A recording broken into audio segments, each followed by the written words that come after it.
occurred.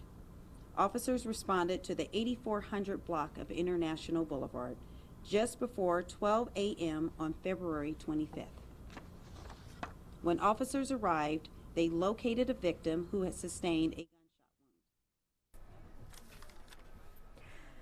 Good afternoon. I'm Karina Nova, live here in the ABC 7 newsroom, and we are breaking into our live stream right now to bring you this update. This is from the Oakland Police Department. They're holding a news conference today to discuss the violent weekend in Oakland.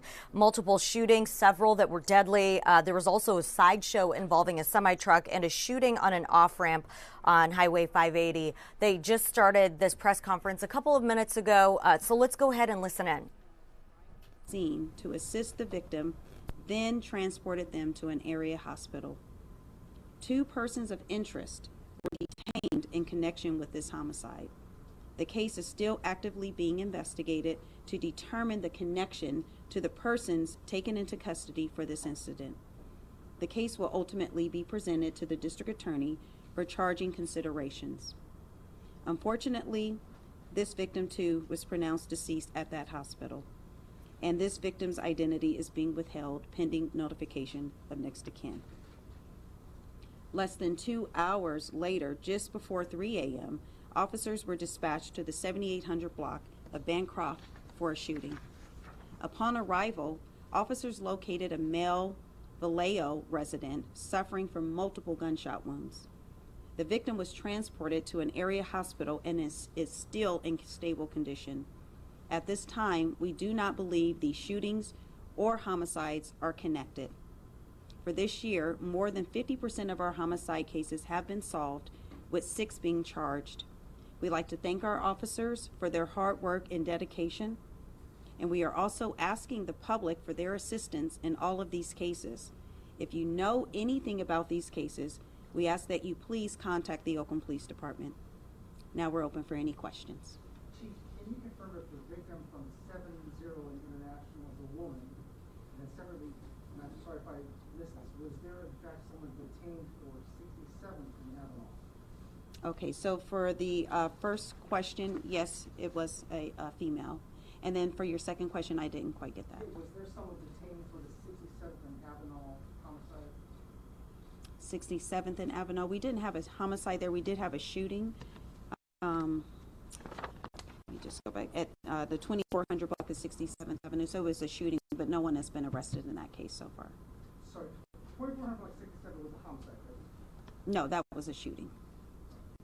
I spoke with the POA and they said that the waiting times to get a hold of someone 911 were hours and hours for numbers, even like 12 hours. So what do you say to the residents that need to get a hold of 911? You have like new academies with officers coming in, but like who's responsible for this? The city or?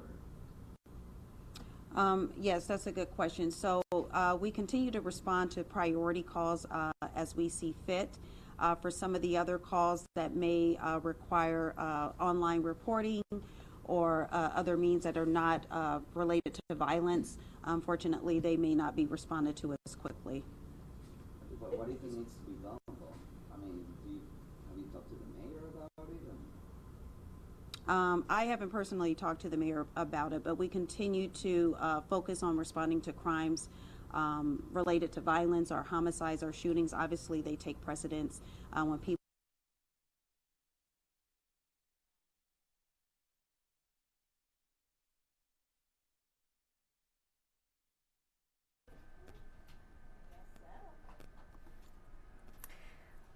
Good afternoon once again. We are taking a look at a press conference from the Oakland Police Department. We apologize for some of the technical difficulties we're having today, but let's go ahead and listen in. Looks like it is back up and running. To respond to the community as we have before. Is very hard-working men and women in this police department, and I think our OPOA president also indicated as such. We will continue to respond to the needs of the community, and and continue to show up for those that need us. And I can't remember your second question. I mean, is there any indication that there is a broader linkage here for the violence that we saw here just over the last 48 to 72 hours? Yeah, over the past 48, 72 hours, we don't have any linkages in terms of types of crimes that we're seeing. Have various disputes. So nothing that we can say is a something for the community to fear. There seem to be isolated incidents where, unfortunately, the conflicts, the disputes got out of hand, where people have lost their lives. Is the ransomware situation at the city affecting police services at this time? Because we actually called over the weekend and we were told by whoever was running command that they didn't have the information and it was linked to something with the ransomware. Yeah, I'm not in a position to respond to any questions related to the ransomware. Thank you. Clarify, it was a homicide on 2400 block of 67. 2400 block was a homicide. There was someone detained for that case, sir. Mm-hmm. By the way, that's your question? Chief, I'm sorry if I couldn't hear that question, but if the mayor were to say, hey, I want you to be police chief, would you accept? And how is your working relationship with the mayor given Chief Armstrong? And I know your ties to Chief Armstrong. Any thoughts on that? We're going to discuss what we're talking about related to homicides and violence. What's your a message to the public at this time? This is a lot of violence all happening over 48 hours, 72 hours.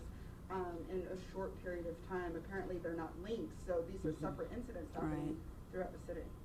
Well, I'll just say to the citizens of this community, which includes myself, we will continue to work hard to help with crime fighting.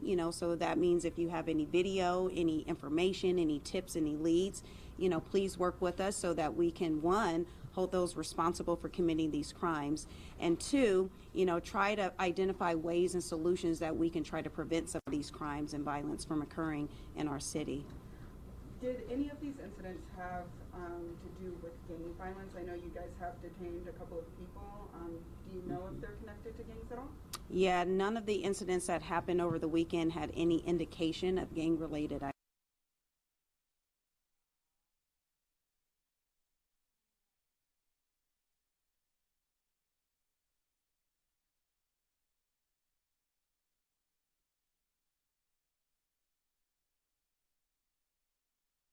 Can follow up. Yeah, we can get follow you that up. information. When asking me, just given what we saw over the last weekend, and the changes in leadership that have happened at OPD, Armstrong had several private initiatives that he's announced for the last year, most recently in September, with him being placed on leave and then ultimately dismissed. Have those initiatives, have there been any changes at all to those strategies and those initiatives that he put in place since he was on leave?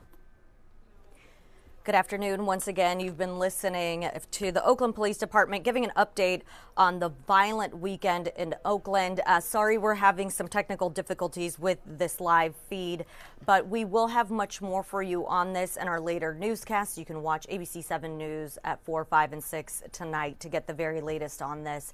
For right now, we're going to take you back to regular programming, and we'll have much more weather coverage for you as well. So we'll take you back for now, but thank you for watching, and we'll see you later on today. And we continue to use our ceasefire strategy if, when it's needed, to address activity that could be relevant to the violence in this city.